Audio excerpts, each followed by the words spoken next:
And I think I'm also curious because you mentioned this, the dissipation of communities as well. So what were the kind of conversations, say, about the project or about your, I don't know, relationships that were forming things in progress as you're saying the project was also evolving as you were on site.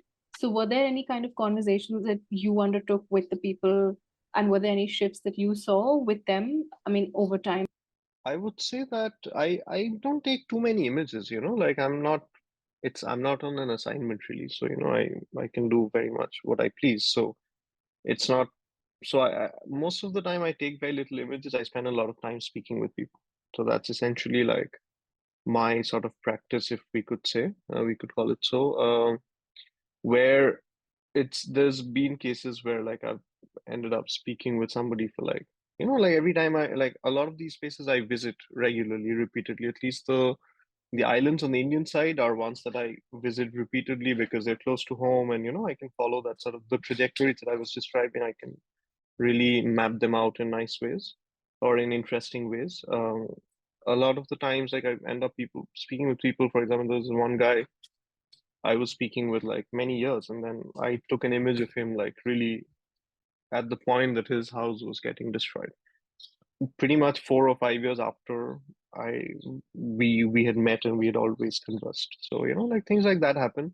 Um, the second project really draws from conversations with people, where the first part of the project, Kings of a Bereft Land, is more like it's landscapes and people, and landscapes and portraits. So it kind of goes as a like there's a more formal approach to things. It's a lot of it is taken during daytime, and it's slightly easily readable than the next two chapters, I would say, where the second chapter is really it's images at night taken with a flash. So it's all nighttime flash photography, more intense. It's very like close up. People are doing things a lot more. Like it's fast. There's a lot of water. It's very wet. It's a wet world, and it's a slippery wet world, let's say. And I started thinking of that project when um, a lot of people started telling me stories of how like they would go to sleep at night and then wake up in the morning and like see that half the village has been washed away, or like half of their home has been gone. And like this is with river erosion, which happens a lot more in Bangladesh, where it's very forceful, and it's the mighty rivers. It's the Ganga, the Brahmaputra, the Meghna, and these rivers increasingly end up having, because of torrential downpours, increasing glacial meltwater, the force of the discharges are very, very high. So you have increasing um, intensities of like river erosion. And so people like I found people who just uh, who were very hastily like taking apart their homes and going to another place, or like drying out their furniture because like the house has been washed away and they could just save whatever they could. And a lot of this happened at night, and like these are places which are very dark, right? Like there's not too much electricity around. So it's a very these are spaces that where people are faced with this complete darkness, where the water becomes this sort of symbol of terror, and it's a terror that so I was thinking of this idea of like war, like the water becoming a symbol of terror that can strike at any point during the night and from any direction, so that really approaches this idea of like what was in discourse the war on terror, like which was also this sort of invisible war. Like the invisibility is different, of course, but it becomes a space where you're living with this sort of um, like the probability of being attacked from any at any point of time from any direction. So and that kind of approximates the climate change space as like a space of war, a space of conflict. So that's kind of the second chapter kind of proposes that sort of reading of the site of climate change as a site of war.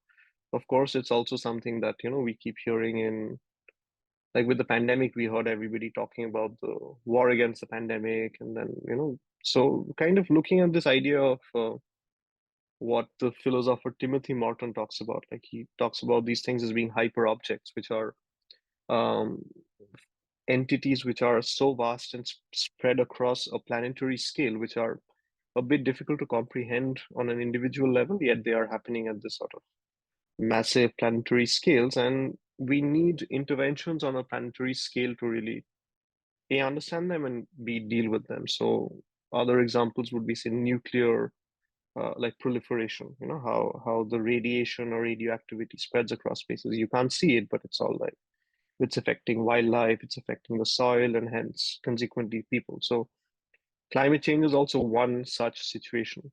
So kind of bringing together all of these different things on a visual, like the philosophies that exist, bringing them together on a sort of visual level and getting different readings of climate change. So that's something that interested me a lot. Something else that I really look for is also a lot of people were telling me um, these sort of crazy stories of like how they knew exactly when when in the coming month of August the tides would be so high that their home would break and they would be forced to move away. So you imagine a family that knows precisely when they would be, when their destruction is about to happen, yet they are completely unable to move away from that space because they don't have the means to do so. So, like it kind of already is approaching that sort of. So, on one side, you have that sort of indefiniteness of water being the symbol of terror. And on the other side, you also have like very precise surgical maneuvers of like the water, and that would impact and transform their lives completely. So, kind of looking at, and I mean, all of this kind of also approaches that psychological realm, really, where climate, I mean, for me, climate change is really not that much I mean, it is a visual thing, of course, but more like I want to tap into that psychological space of like what it means to be in a zone which is completely dark and completely foreboding, and yet you have to live because you're unable to move out.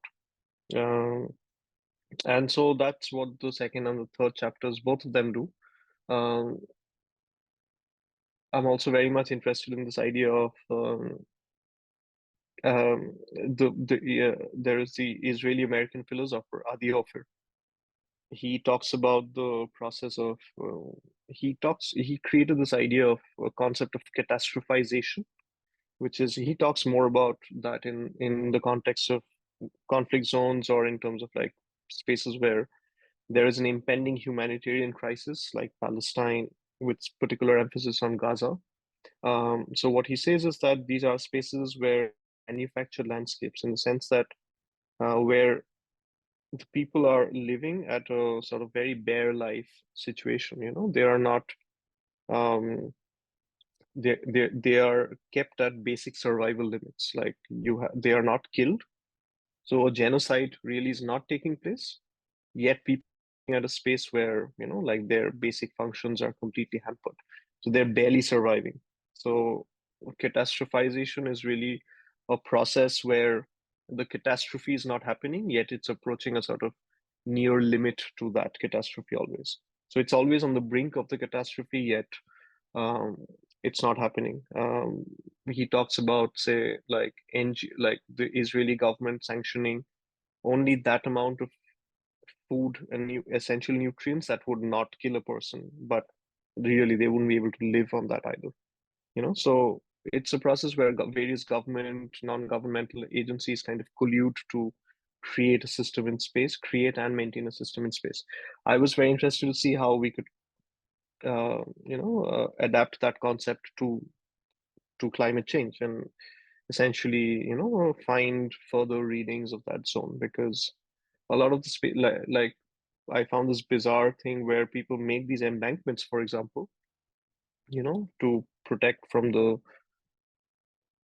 from sea level rise or from erosion. A lot of time, like there's a lot of corruption in that process, and essentially, like the local contractors who get these projects, they make the embankments only good enough that they stay for a year or two, and then they break apart because then they get the contract again through their,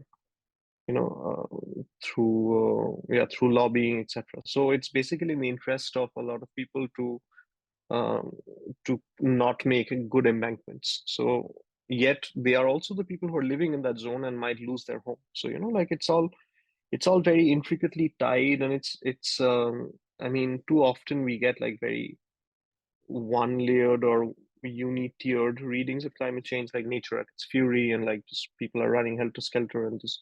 But there are more things that are happening inside that sort of reading, which defy um, that sort of one-tiered reading of things. So in another space, I found like people who were getting the NREGA, MNREGA jobs. So they were creating, they like the embankment got destroyed and the village was flooded.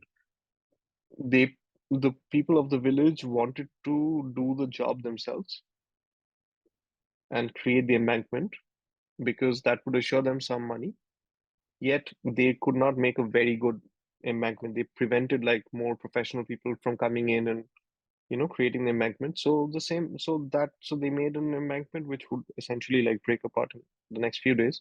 Yet that process provided them with some money uh, to sustain themselves in a space where they do not have much in terms of resources or money. So you have all of these sort of very conflicting, mutually antagonistic forces at play. So I mean, the project really looks at all of these things in different ways. The space also changes a lot during, like, in a few images, like you have the space seen in the morning and then you see it at night, and like they become vastly different. Like they are very different worlds. So kind of slicing out these different worlds and representing them in different ways was one way to look at that. And the iterations, like you said, have also sort of catered to vastly different spaces and publics. What has that sort of been like, that process of also imagining the exhibition as a site of sort of continuing this communication, continuing this journey of the project, the way it's evolving, and the encounters that it's having with different audiences? I think climate change is seen in very different ways in different spaces. Like the Netherlands has a very different, like the audience in the Netherlands has a very different reading of, like, they understand sea level rise implicitly because the Netherlands, a lot of the Netherlands sits under sea level, below sea level. But they had made the, like, there was a massive flood in the 1950s, and hence they made these sort of very strong waterworks, public waterworks, which prevented, so for them, like, they have channeled water in very good ways.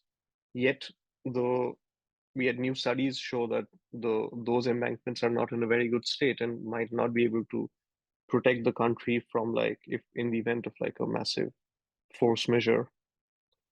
So there is that sort of first world optimism or first world confidence in a lot of people that like this is not.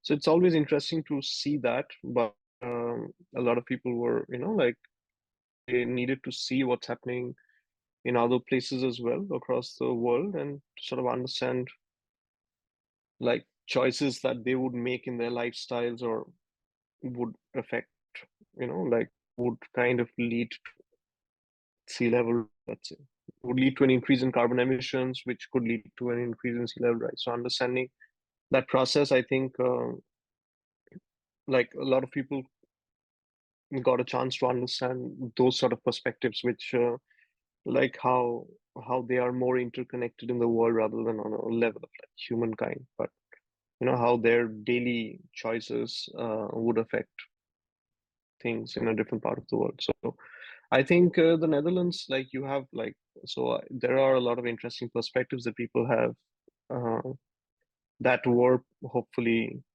challenged in interesting ways.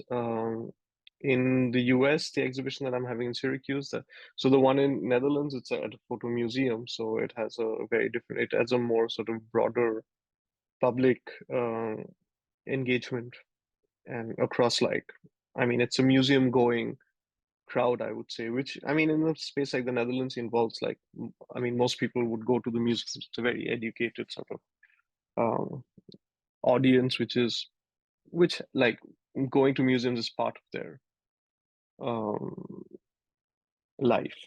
So that audience is, let's say, very different from the one that is at the Syracuse exhibition, which is at this space called Lightwork, which is it's a very special photographic organization. Very much, it's an organization, an institute which is dedicated to photography and has been a sort of very intrinsic part of like the lives of many like most photographers in America. So it has played a foundational role in the lives of many artists here. So it's a great space, but it's also housed within the university, Syracuse University, which has a very good school of new media and media studies and photography. So the crowd there is mostly like university people, although like it's an American university space, so it's like free for all to come and interact with. Um, I also found it very interesting, like the fact that like both of these exhibitions have been going on, like the one in the Netherlands is going to end soon, but it's been there for like 4.5 months, which is a great time for a lot of people to come and see the works. Of course, I don't know who's come and seen it because I mean I can't follow that. But a lot of people keep sending messages, and like it's quite nice to get that. Like there's a lot of messages of people getting touched by the work, affected by it, and the one in Syracuse is also going on for like 5 months. So I think it's in Upper New York State. So a lot of people would be heading there during the summer months, let's say. So you would get more like than the more academic or a public that is there right now. So we'll see, But it's interesting for me to, of course, have different publics come in and experience and engage with the work. And I mean, if I may, are there other modes of sort of dissemination or elaboration that you imagine for this project or its chapters? Well, they should come out as books at some point, and ideally, like every project I do has some sort of book idea in mind for them. Uh, so that is probably going to happen. Um, so that would entail like 3 books for each of the projects because each project has like I would say a substantial volume of images and thoughts around them that could be presented as like separate books. And then like one sort of big project, big photo book, or a compendium that sort of houses everything together. So so yeah, so that's all in the thought, like that's all in the making. It's different, I'm just letting all of that sort of stew a bit for now before, going. I mean, just to get that right, like that sort of broader project right before, going for the books. So that's one. Yeah, I mean, it's essentially like something with climate change. Uh, it's there for all. Like, I really want it to be like there is the artistic component, but I would also like that, like the projects to be a reference point for, different people that could be filmmakers, researchers, other photographers to see how as an exercise in building projects, but also like as a reference on climate change and how things are um, in the Bengal Delta, and then like for climate change in general. So it's playing on all of these levels really.